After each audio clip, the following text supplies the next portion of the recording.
পৃথিবীর সবকিছু ধ্বংসের পর আল্লাহ তাআলা কি করবেন? এই পৃথিবীতে কে বসবাস করবেন?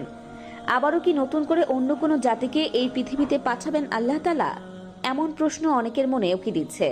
এ নিয়ে পবিত্র আল কোরআন কি বলে? আমরা সকলেই জানি কিয়ামতের পর এই পৃথিবীর সবকিছুই ধ্বংস হয়ে যাবে। তবে আজকের আধুনিক বিজ্ঞানীরা অনেক গবেষণা করে সেই একই কথা জানিয়েছেন, যা পবিত্র কোরআনে 1400 বছর আগেই বলা হয়েছে। প্রিয় ভাই ও বোনেরা, আপনি মুসলিম হলে ভিডিওটি অবশ্যই শেয়ার করবেন এবং অন্যদেরকে দেখার সুযোগ করে দেবেন। তো বেশি কথা না বলে শুরু করি আজকের ভিডিও। আল্লাহ তাআলা সূরা আর রহমানের 26 ও 27 নম্বর আয়াতে বলেছেন, হে রাসূল, আপনার মহিমাময় ও মহানুভব পালনকর্তা ব্যতীত পৃথিবী পৃষ্ঠে যা কিছু রয়েছে সবই ধ্বংসশীল। মৃত্যু হবে মানুষ ও জিন জাতির, যাদের নিজ ইবাদতের জন্য তৈরি করেছেন তাদের মৃত্যুর পর। আল্লাহ তাআলা কি করবেন? অন্য কোনো জাতিকে কি পৃথিবীতে পাঠাবেন? যারা কোরআনের ব্যাখ্যা করেন সেই মুফাসসিলে কিরামদের কেউ কেউ মনে করেন সূরা আর রহমানের ওই আয়াত দ্বারা কেবল পৃথিবীর সবকিছুকে বোঝানো হয়েছে, আসমানের কোনো সৃষ্টিকে বোঝানো হয়নি। কিয়ামতের বিষয়ে আল্লাহ তাআলা সূরা নাহলের 77 নম্বর আয়াতে বলেন, কিয়ামতের বিষয়টি তো এমন যেমন চোখের পলক অথবা তার চেয়ে অল্প সময়ের ব্যাপার মাত্র। নিশ্চয়ই আল্লাহ সবকিছুর উপর শক্তিমান। এই কিয়ামতের মাধ্যমেই আল্লাহ আসমান জমিনের সবকিছু ধ্বংস করে দেবেন এবং সবাইকে পুনরুত্থিত করবেন।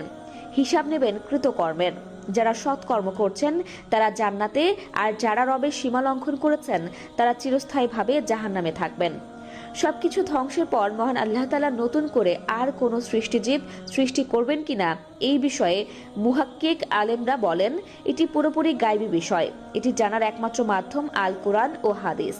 আল কোরআনে নতুন মাখলুক সৃষ্টির বিষয়ে কোনো উল্লেখ নেই, তবে হাদিসে এর বর্ণনা রয়েছে। সূরা কফির 30 নম্বর আয়াতে আল্লাহ তাআলা বলেন, যেদিন আমি জাহান্নামকে জিজ্ঞাসা করব, তুমি কি পূর্ণ হয়ে গেছো? তখন সে বলবে, আরো আছে কি?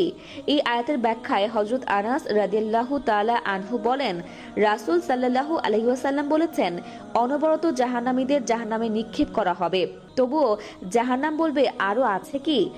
অবশেষে আল্লাহ সেখানে আপন পা মোবারক স্থাপন করবেন। তখন জাহান্নামের একটি অংশ অপর একটি অংশের সঙ্গে মিলে গিয়ে পরিপূর্ণ হয়ে যাবে। বলবে, হে আল্লাহ, আপনার ইজ্জতের কসম, আমি পরিপূর্ণ হয়ে গেছি। অন্যদিকে জান্নাতের শূন্যস্থান পূরণে আল্লাহ তাআলা নতুন সৃষ্টিজীব সৃষ্টি করবেন এবং তাদের জান্নাতে বসবাস করতে দিবেন।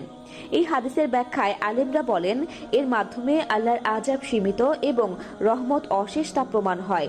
কারণ জাহান্নাম পূর্ণ করতে তিনি নিজের পা মোবারক প্রতিস্থাপন করবেন, কিন্তু জাহান্নাম চাওয়ার পরেও সেখানে নতুন কোনো বান্দাকে ফেলবেন না।